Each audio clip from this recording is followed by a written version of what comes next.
This is Jackets Debrief, a show about the Columbus Blue Jackets, the National Hockey League, and part of the Hockey Podcast Network.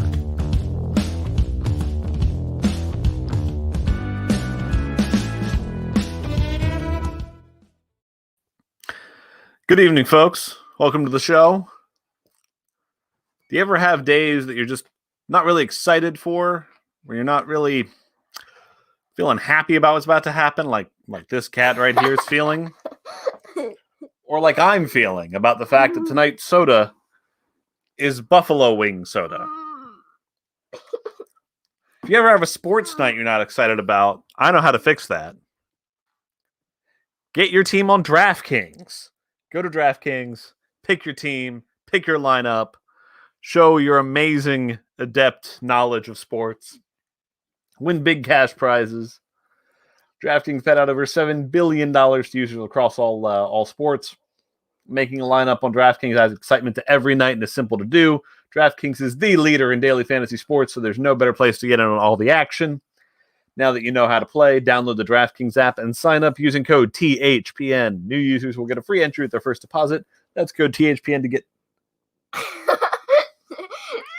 she's excited about DraftKings. You're okay. So Are you excited about DraftKings Midnight? Oh, yeah. So excited that she gets a tune. All right. That's code THPN to get a free entry with your first deposit only at DraftKings. Minimum $5 deposit required. Eligibility restrictions apply. See DraftKings.com for details. Are you happy now, Midnight? I'm talking to a cat if you're not watching the video version. Otherwise, you might wonder what I'm doing. Right now, there's a cat that's being nuzzled by a small child. And hey, I'm 10. I'm not small. oh, dear heavens. Okay, I think she's going to go now. She's going to kill us. And there she goes. All right. We're going to sit on her. Time for buffalo wing soda. No, why would you do that? Because this is the best part. Trying sodas that I've never tried and regretting it. No. That's what being a sports fan's all about. Being a sports fan, again. Oh, it doesn't smell good.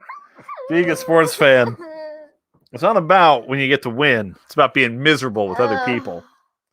That's what drinking buffalo wing soda will do.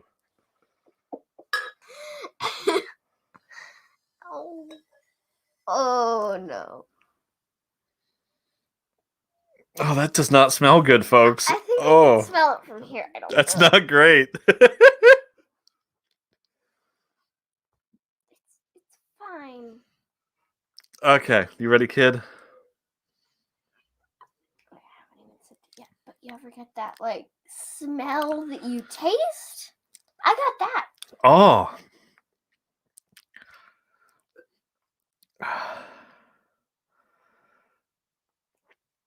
It's just unpleasant. Oh. Like, it's not... Oh, it's got the after flavor above... Oh, the after flavor is so bad. No. Oh, no. Oh, no. I can feel it in my neck. No. Oh, no. why? No. It's so bad. It's so terrible. Oh. No. Take it Oh, away. boy. No. Okay, so I think it's pretty easy to say. Oh. This is my opinion. Hold on, I got to get another sip. Died. I got to get another sip just no, to be sure. Keep it away from me. Here, Midnight. I'll let you out.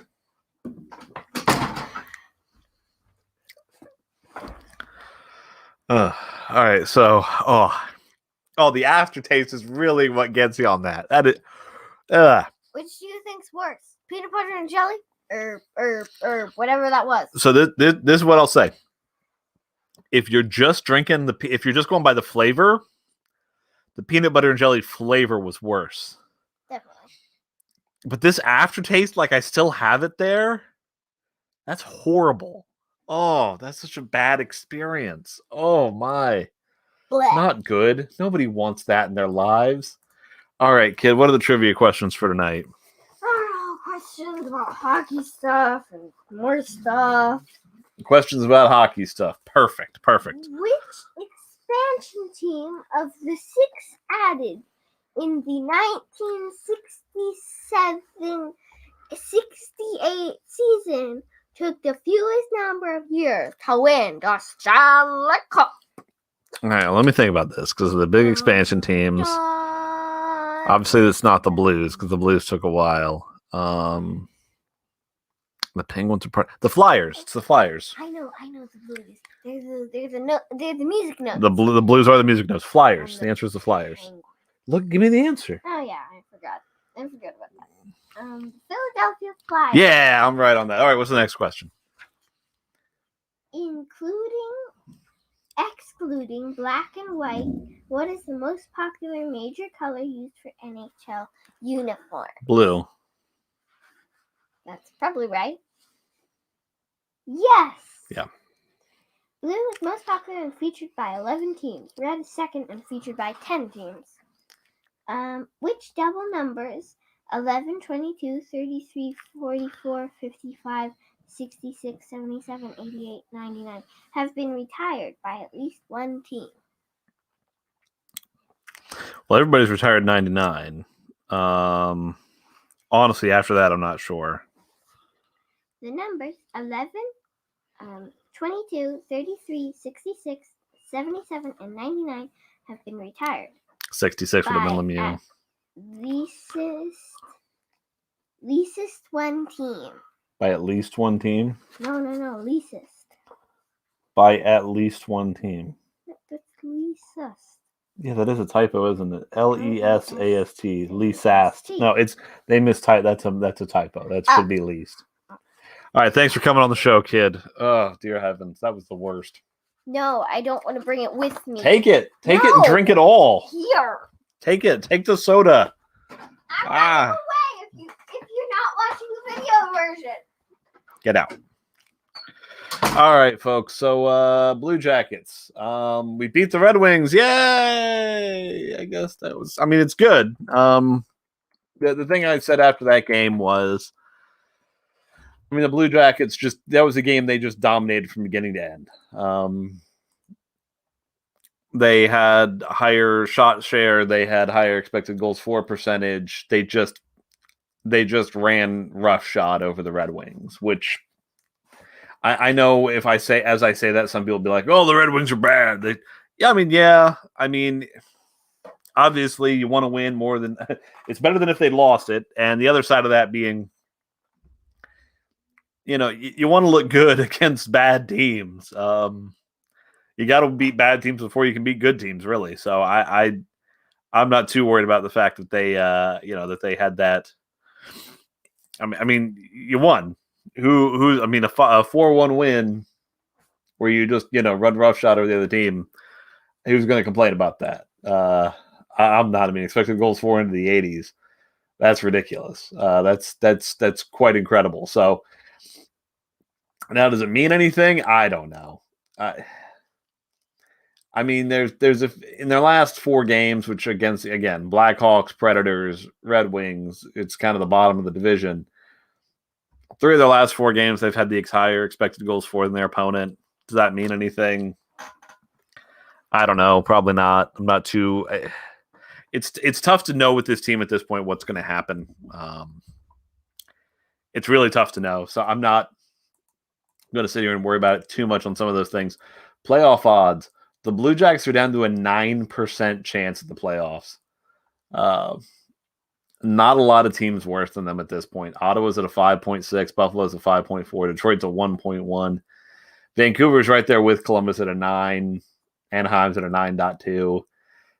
This is based on Money Puck's predictions. Oh, I think I just had a burp with the Buffalo soda, and that is not.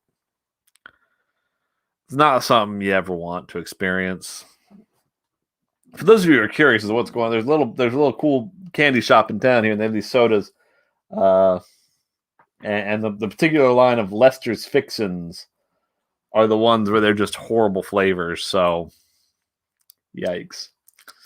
But yeah, I mean that's where that is. The Blue Jackets. I mean, it's not like it helped them out that much winning. I mean, it would have been better obviously than losing. But there's a long way to go. I mean, as far as the standings go, if we look at points percentage, the Blue Jackets, they're back into 5th. But the problem is they've played 24 games. Chicago's played 23, and the Blue Jackets are under 500. They got 23 points. They're a .479. Chicago with 23 games played is at 28 points, so a .609. And what's really going to be hard for Columbus is they've played most of their games against Chicago. There's not a chance there to really get past them again. I mean, other than maybe they start losing and Columbus starts winning. And I mean, the reality of it is, in a weird season like this, Chicago in their last 10 is 7-3. If we hit a stretch where Chicago goes on a losing streak and Columbus starts going hot, I mean, they could turn this around maybe, but so far this season, nothing Columbus has shown you makes you think, oh, they're going to turn this around. They're going to be good. They're going to figure this out and just jump right back into things. So that's where that stands currently here. So I'm going to jump to a word from our network here, and I'll be right back to you guys in just a minute.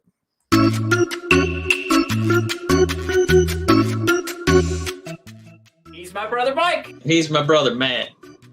And we are the Brothers of Discussion, hosting Red Wings Rant, where tirades and impassioned pleas about your Detroit Red Wings finally have a home. In a season mired in tragedy and despair, we are here to be your audible Earl Grey, to bring joy, placidity, and perspective to one of the roughest eras in Red Wing history. We honor the past, find the positives in the present. I swear they're there.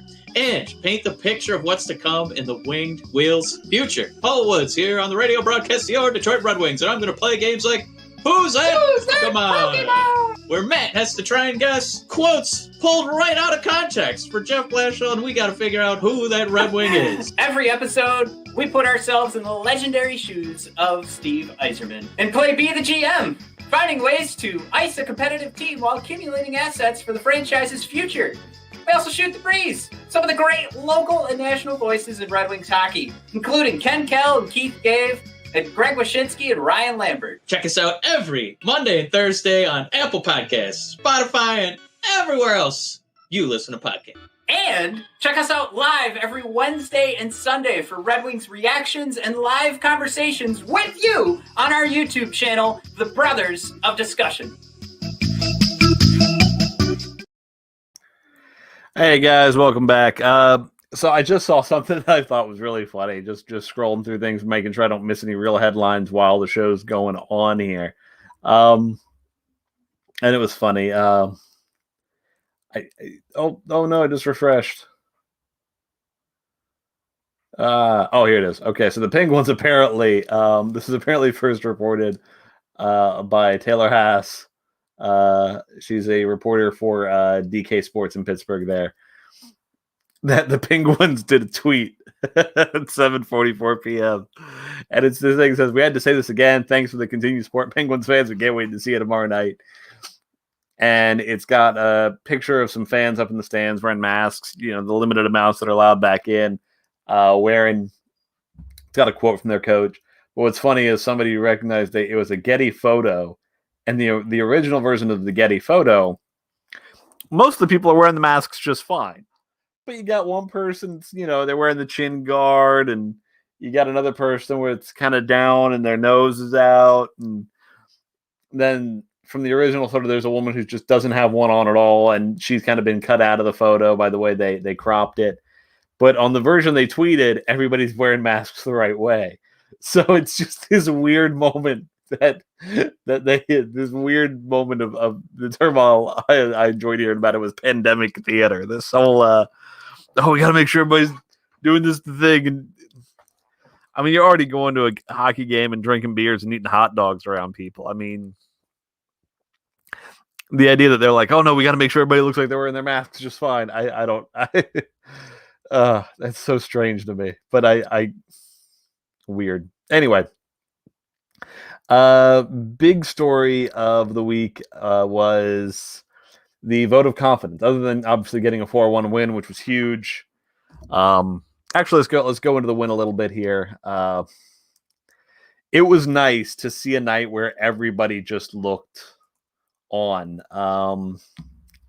The big things were like after that game, you look at the shot map, and the Blue Jackets heavily at 5-on-5 had a lot of shots right in around goal. The power play, even though it was, I don't know, something there. The power play got a goal, even though it wasn't Patrick Laine. They looked good.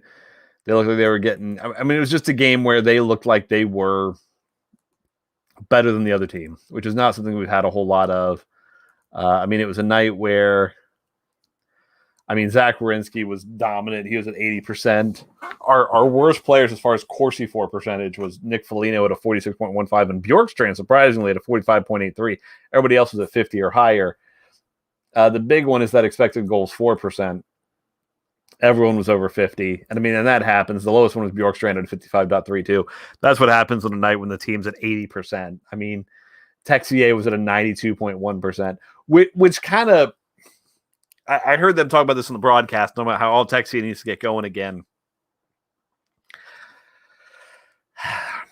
I think a lot of this, and we'll kind of dive into a little bit going into the beginning of our stuff. You know what? Let's just jump to the big story, which was Jarmo Kekalainen and his vote of confidence for John Tortorella. And this was a big deal on Tuesday. I saw some people on Twitter just losing their minds and talk about how this was the end of the franchise, or how, somebody said something ridiculous along the lines of Jarmo just doesn't have the guts to fire him mid-season. He's making him bigger than the team. No. First of all, after the way Jarmo Kekalainen has managed this team, to think that he doesn't have the guts to do something is ridiculous to me. That's just, that flies in the face of everything else he's done. And this is where the Tortorella stuff gets weird, because, okay, in Blue Jackets land, we've got a couple of different things. We have got fans who love Tortorella forever. He is the most successful coach the team has ever had. So you will have fans who, if the team fires Tortorella and 2 coaches from now, they win a Stanley Cup, someone will say, well, if they'd kept Tortorella, they would have won 2. There will be those fans. We have some fans who have never liked John Tortorella. They no matter what he has done, whenever the team has succeeded, they have succeeded in spite of John Tortorella. Whenever they have failed because of John Tortorella. I don't think either one of those is true. I think John Tortorella is a great coach for the time he was hired into the team. I am still strongly of the opinion that I think it's time to move on from him. I think the team's at a different place. I think whatever he's saying just isn't working, as evidenced by what we've seen on the ice. Now, so they have the big press conference on Tuesday, or mostly it's a video call. The big thing Jarmo says is, we've gone in slumps before. This coaching staff's done great for us. You know, essentially they'll coach us out of the slump. This is my viewpoint on where we're at with the coaching situation right now. I've never really expected John Tortorella to be fired in season. I just don't think it's going to happen. One reason, his contract's up at the end of the season, so why fire him? I mean, if you're the season, it's up, so you wouldn't at that point. You know, you're moving on from him. You're going to a new coach. You're not wasting any dollars the team has to spend. Which, to be clear, what I understand about this team's function, the way I have seen it, based pretty much entirely on how I've seen the team operate over the years, is it seems they're given a budget from ownership, and it's the job of hockey ops to just make sure they stay in that budget. Now, I think this team can spend to the cap. I don't think there's an issue with that. Now, if you're talking about playing around with a lot of LTIR and taking on salary here for some reason or something else, I don't know if they have that kind of clearance. I think ownership kind of incorporates the cap number into what they want to spend.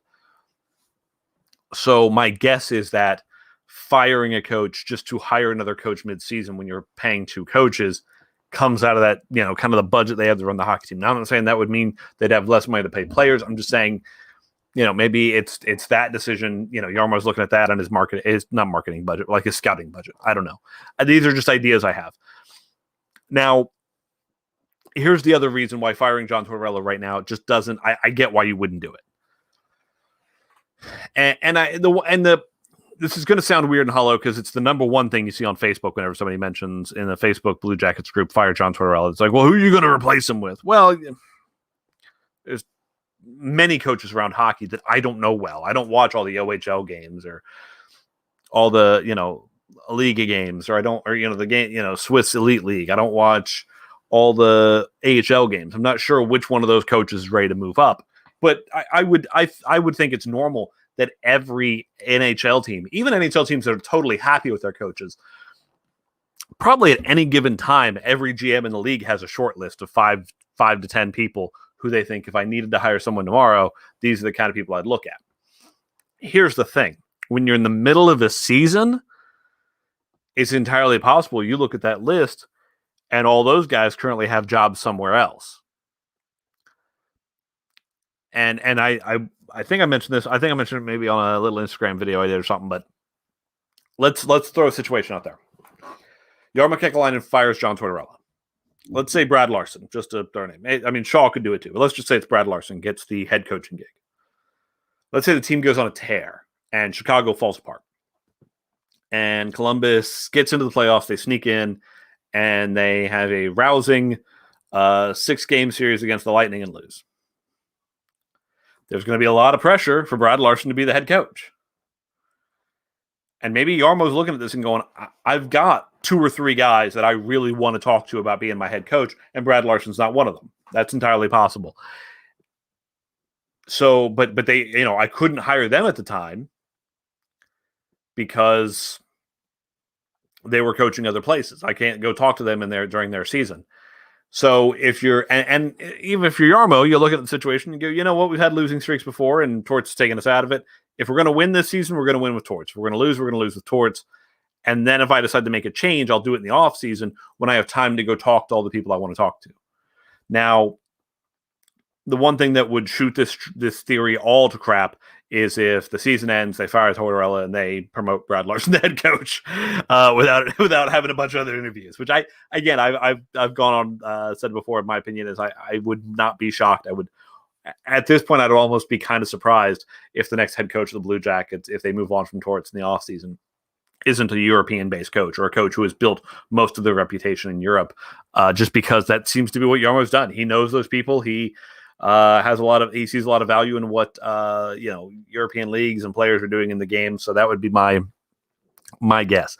Now, the other part of that call that Jarmo did that I want to talk about, and this kind of speaks to that I think Jarmo's doing the dance right now of. Here's the thing. I honestly think Jarmo sees the writing on the wall that this is Torts' last year. But I think Jarmo knows all the reasons for not making a midseason change and thus is just walking around it for now. He talked about center depth and that this team needs more quality at center. Okay, so I get that Pierre-Luc Dubois asked for the trade, and that was a crazy situation. I don't think anybody really saw that coming, and it happens. Now, some people might blame Torts for that. I don't know how true that is. I don't know if we'll ever know how true or not that is. By everybody involved in the situation, everyone involved has said, no, that's not what happened. That's not why Dubois wanted to leave. And for now, all I can really do is take them at their word, especially since both Dubois and the organization are saying it. I'll take them at their word. Now, talking about the center depth. Here's where Jarmo Kekalainen, because he's talking about, we need to get better at center. So you traded for Max Domi, who I'm assuming Jarmo did that thinking Domi can at least be a good second line center. From what we understand, Jack Roslovic, Jarmo believes can be maybe not a first line center, but I think it's been on record that, he said, we think he's better than like a third line or like he's a top 6 center. You've got Alexander Texier, who last season played a lot of top 6 minutes. Those are 3 young centers. Now, maybe it's something where Jarmo's saying, you know what, I think they will all be great, but they need to develop. Although Domi, making that argument with Domi is difficult at this point. Domi is a bit older than the others there. Double checking real quick. Yeah, Domi's 26. Roslovic's 24. Texier's 21. So, I mean, if you're thinking in terms of the older you are, the more you're kind of realizing your game, I mean, Domi's getting to that point where he should be. I mean, he's only a year younger than Boone Jenner. Man, that's a weird thing to think. Jeez, that's hard. The idea that Boone Jenner's 27. He feels like he's one of those like 40-year-old guys out there throwing his body around his head and playing rough minutes. Yeah, Nick Foligno's 33. If you ask me to guess if Boone Jenner was closer in age to Max Domi or Boone Jenner, or Max Domi or Nick Foligno, I would have definitely said Nick Foligno. But that's the thing. And then you've got Kevin Stenlund as well. So when Yarmo talks about the team needing to get better at center, and I'm not trying to play a gotcha game, I'm just trying to understand things, because it feels like then we're looking at a situation of, okay, is he looking at this and saying, you know what, I haven't put together a team that I think can actually win? Is it, I thought they could when I put it together, but now I'm not sure? Or in the back of his head is there that question of, I don't know if the coaching is doing what we needed to do. And it's just, the other reasons for not changing a coach right now still apply.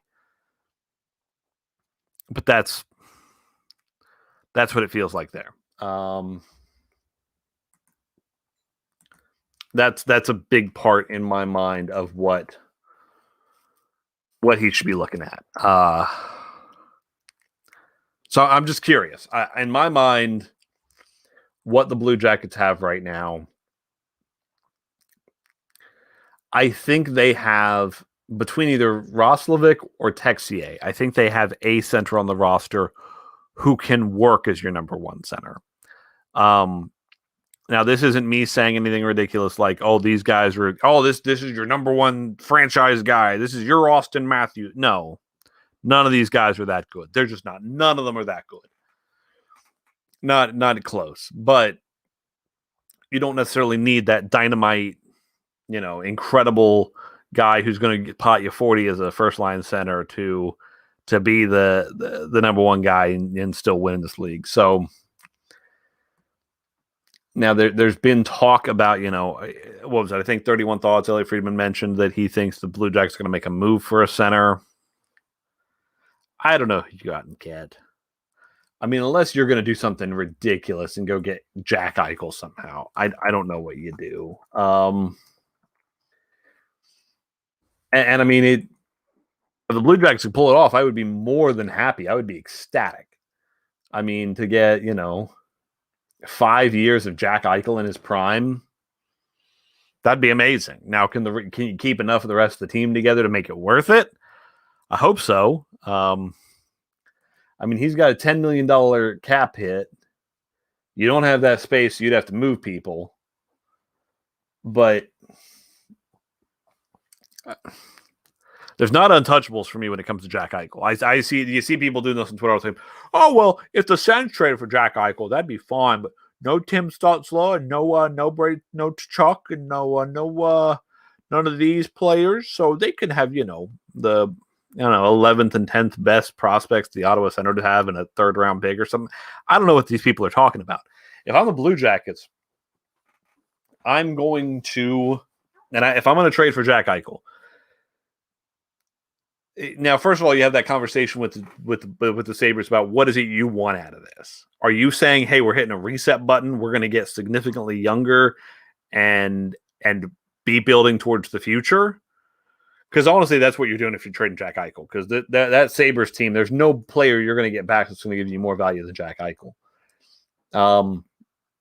And there's talk that if they trade Eichel, they want to trade Skinner too, which that's rough to move $19 million in salary in one deal. But it would act as a reset for the Sabres if the things coming back were right.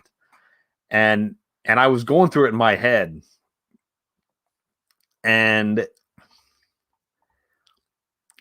I think I'd be willing to do like a 5-player deal to get him. I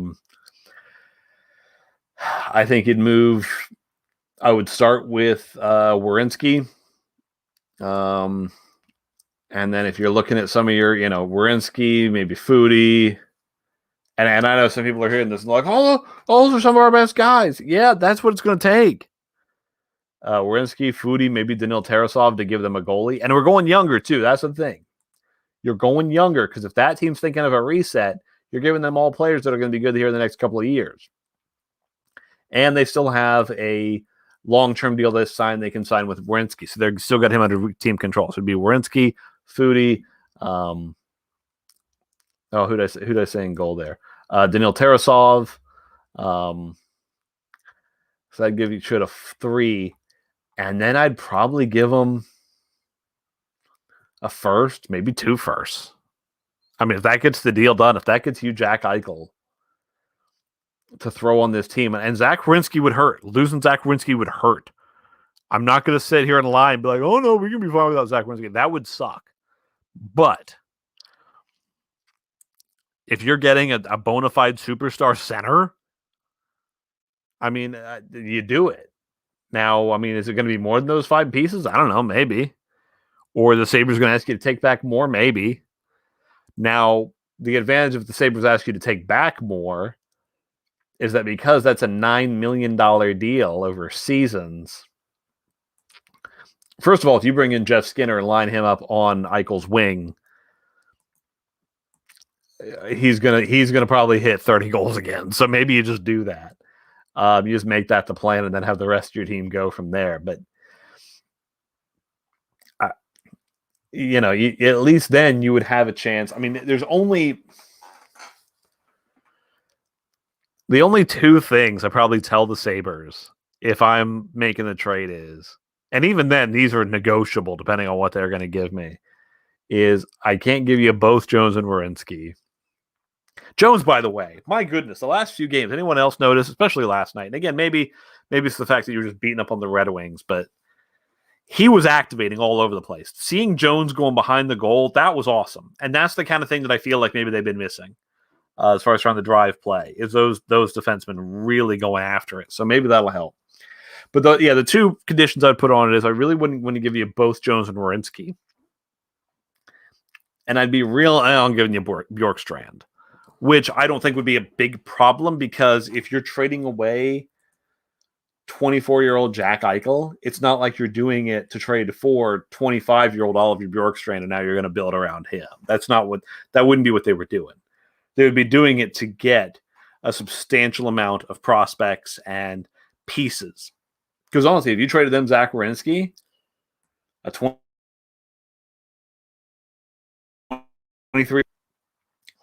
Buffalo could turn around and trade him for another first. I mean, this team could load up on first if that's what they wanted to do. Now, will they do it? I probably wouldn't if I were them because once you trade Jack Eichel, you're spending forever looking for the next Jack Eichel.